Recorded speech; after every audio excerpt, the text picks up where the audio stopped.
Pada pagi hari ini kita masih akan terus membincangkan mengenai permasalahan PPDB 2019 bersama narasumber kita. Saya ingin ke Ibu Dian, tadi sudah menjelaskan Pak Abdul Hadi banyak mungkin mengkritisi, tapi intinya kita ingin membangun begitu ya, agar PPDB ke depan lebih baik lagi. Dari Ibu Dian sendiri melihat kondisi PPDB saat ini, apa saja Bu yang mungkin menjadi fokus juga dari Dinas Pendidikan dari hari ke hari, melihat kondisi yang ada sampai dengan hari ini? Iya, jadi tentu saja kami berharap ke depan itu ya, dari mulai regulasi yang dari pusat itu juga memberikan fleksibilitas ke daerah. Regulasi dari pusat ya Bu ya? Jadi artinya tidak terlalu mengatur secara teknis ya di pusat itu, karena keberagaman kondisi daerah kan. Iya betul. Jadi untuk hal-hal yang teknis, penentuan persentase kuota, mungkin lebih baik dipertimbangkan oleh daerah masing-masing gitu ya. Frame apa kasih? Iya, frame besarnya saja gitu betul. ya. Gitu. Ya. Itu tentu seperti itu. Kemudian juga yang kami harapkan dari pihak orang tua sendiri ya, orang tua sendiri mengawali PPDB itu hendaknya dengan nilai-nilai kejujuran ya. Karena kalau sekarang misalnya ada pengaduan-pengaduan yang terkait dengan kartu keluarga ganda di satu alamat ya, itu kan bisa berdampak psikologis kepada anaknya. Betul. Namanya menjadi viral, padahal belum tentu dia itu melakukan kecurangan ya. Seperti tadi temuan itu di hasil investigasi maupun hasil validasi dokumennya, tidak semua melakukan manipulasi, ada juga yang memang real gitu ya. Tetapi tetap kan dampak psikologis ke anaknya sudah terjadi ya, seperti mendapat sanksi sosial seolah-olah dia itu semuanya sama melakukan manipulasi. Padahal tidak semua ya. Jadi nilai-nilai kejujuran juga kepada orang tua harus diterapkanlah sedini mungkin dari mulai pendidikannya begitu ya. Baik. Kemudian juga mungkin jadi pertimbangan nanti di administrasi kependudukan, ada aturan-aturan yang memang harus dikaji kembali, karena menurut Disduk Capil penerbitan kartu keluarga juga sekarang prosedurnya sangat mudah begitu ya. Prosedur melalui RT RW juga malah konon itu tidak ada apa, bisa langsung antara pemohon ke Disduk Capil begitu. Jadi ada hal yang sebetulnya menurut kami itu diperlukan ya, koordinasi RT RW. Karena ini kan aparat yang terdekat dengan warga masyarakat gitu.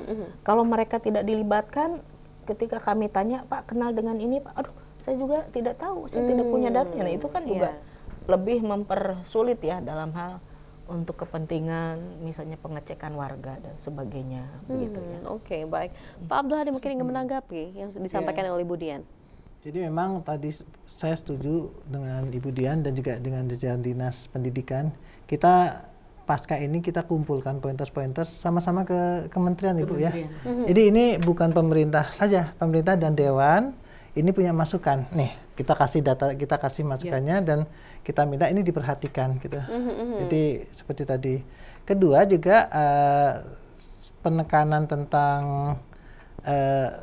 ada fakta integritas yang ditatangani oleh orang tua ini harus ditegakkan. Kalau hari ini ada orang yang kemudian menemukan celah dan kemudian dia secara tidak jujur masuk dan tidak ada tindakan, maka tahun depan akan jadi semacam jurisprudensi bagi orang tua. Si itu nggak masalah kok, tahun lalu lebetnya gini-gini gitu ya. Nah ini kita harus ada penegakan hukumnya di sini, bahwa ada hal yang menyimpang dan kemudian ada sanksi, tapi langkah-langkahnya harus sangat persuasif karena ini urusan anak-anak yang masih belum matang ya gitu ya. Anak masuk SD, masuk SMP, masuk SMA, ini supaya dilakukan penegakan hukum dengan cara yang persuasif.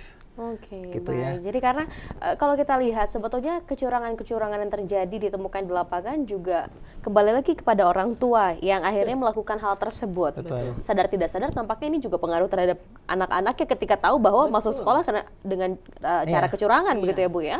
Oke, baik. Orang tua kan sebagai role model ya. Betul. Memberi contoh kan kepada anaknya. Ya, masalah anak-anak ini sedang membuat nilai kan, mereka sedang mendapat penanaman nilai. Ketika dicontohkan, dilihat, dipraktekkan kecurangan itu membuat dia dapat sebuah hal yang bukan haknya, maka akan tertanam dan ini akan bahaya 5-10 tahun lagi, 20 tahun lagi ketika dia jadi decision maker. Betul. Tidak tahu bagaimana dampak ke depannya begitu ya. Gitu. Dari Bu Dian dan juga Pak Abdul Hadi, sebetulnya apa masukan yang ingin betul-betul diharapkan Kementerian Pendidikan bisa mendengar aspirasi tersebut? Apa mungkin dari Ibu Dian? Iya. Saya kira juga memang dari mulai tingkat pusat ya, sebelum menyusun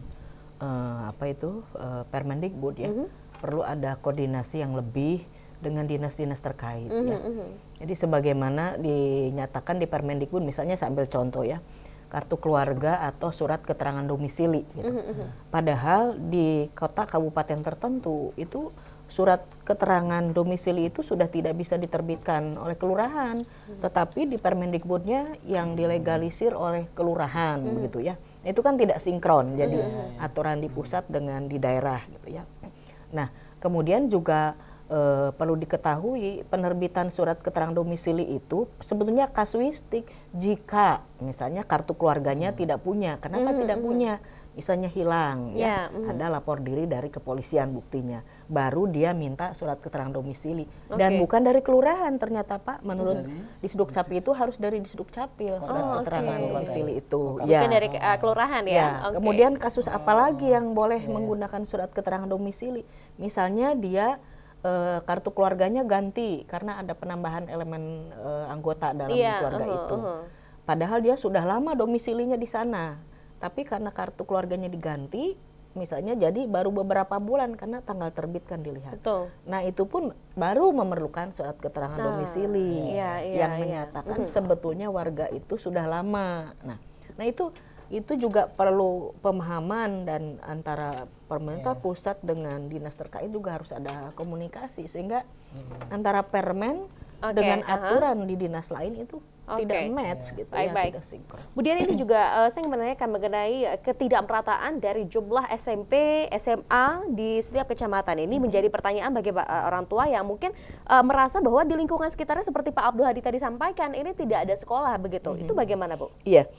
Jadi pada saat penetapan zonasi ya di Jawa Barat, kalau tahun lalu itu kan Jawa Barat hanya dibagi dua ya, dalam wilayah provinsi dan di luar wilayah provinsi. Betul. Ini sudah diperbarui sesuai dengan arahan dari Kemendikbud ya. Iya. Jadi Jawa Barat sekarang menjadi 81 zona ya. Nah, itu dimusyawarahkan di musyawarah kerja kepala sekolah dengan juga aparat dari, maksud saya unsur cabang dinas pendidikan. Mereka kan lebih tahu lokasi di sekitar sekolah mereka ya, para kepala sekolah. Dan pada akhirnya itu ketika kita berbicara Kota Bandung, dia hanya satu zona misalnya, itu tidak hanya kecamatan-kecamatan yang ada di Kota Bandung saja. Jadi kita juga melihat kecamatan-kecamatan lain yang berbatasan atau beririsan, yang bisa jadi dia itu lebih dekat ke Kota Bandung daripada ke kabupaten misalnya. Itu juga mempertimbangkan untuk mengakomodir layanan akses pendidikan dari warga yang lebih dekat ke sekolah gitu. Jadi di kecamatan saya tidak ada nih jauh gitu ya sekolah, tapi dia dekat ke Kota Bandung misalnya nih orang kabupaten, maka dia bisa juga daftar ke Kota Bandung karena dianggap satu zona gitu. Itu sudah kita antisipasi itu seperti itu. Pak Abdul Hadi mungkin ingin menambahkan? Jadi ini yang Ibu sampaikan adalah efek ketika permen ini terlalu detail gitu ya, terlalu atur urusan teknis, sampai urusan yang udah ditabukan di dinas lain diatur oleh Menteri Pendidikan ya, terkait tadi surat keterangan domisili kan Ibu sampaikan nih ya. Ini gambaran ketika sebuah peraturan level nasional masuk sampai ke terlalu detail gitu ya. Yang ini harus kita hindari. Kedua juga tentang kesesuaian nih. Jadi di kementerian disebutkan bahwa zonasi ini juga nanti terkait pemerataan kualitas pendidikan. Betul. Ya. Oke.